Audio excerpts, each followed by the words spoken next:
Gerakan Kedaulatan Budaya 2025, Rawat Sejarah dan Kebudayaan Indonesia. Tahun 2025 menjadi penanda peringatan 8 Dasawarsa Negara Indonesia.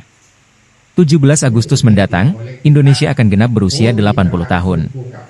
Sebagai bentuk penghormatan terhadap jasa para pahlawan dan untuk memperkuat rasa kebangsaan, para budayawan mulai bergerak di awal tahun ini. Gerakan tersebut diberi nama Gerakan Kedaulatan Budaya 2025. Sepanjang tahun 2025, mereka akan terus membuat kegiatan budaya yang dapat menggugah semangat nasionalisme dan persatuan.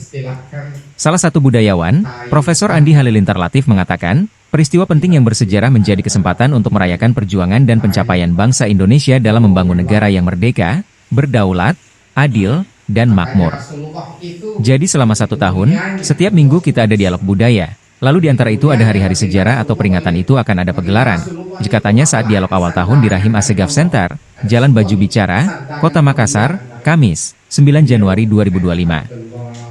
Profesor Halilintar mengaku, mereka sengaja bergerak lebih awal agar menjadi acuan oleh pihak-pihak lainnya untuk bergerak dalam budaya.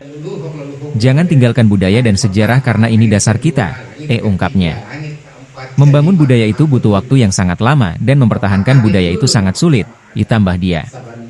Ia berharap agar budaya dapat bertahan terus-menerus hingga ke generasi bangsa selanjutnya. Tentu harapan kami ke depan adalah ketahanan budaya, karena budaya juga saat ini mulai terkikis seiring perkembangan zaman, jelasnya.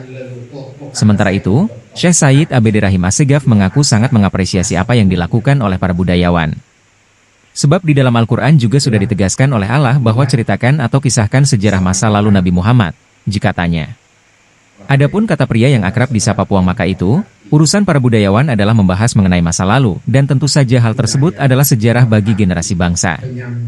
Urusan ini kan urusan masa lalu, jadi sama dengan apa yang diperintahkan oleh Allah dalam Al-Quran, ungkapnya.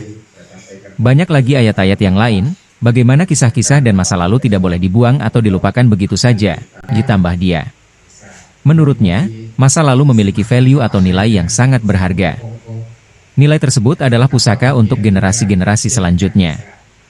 Dengan adanya pemerhati masa lalu ini untuk menguatkan kita di masa sekarang dan anak-anak kita di masa mendatang, jelasnya. Karena itulah hidup.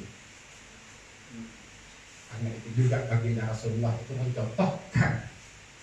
Rasulullah tidak sekaku-kaku mesti tasbih, enggak, agama itu. Download Tribun X sekarang. Menghadirkan lokal menjadi Indonesia.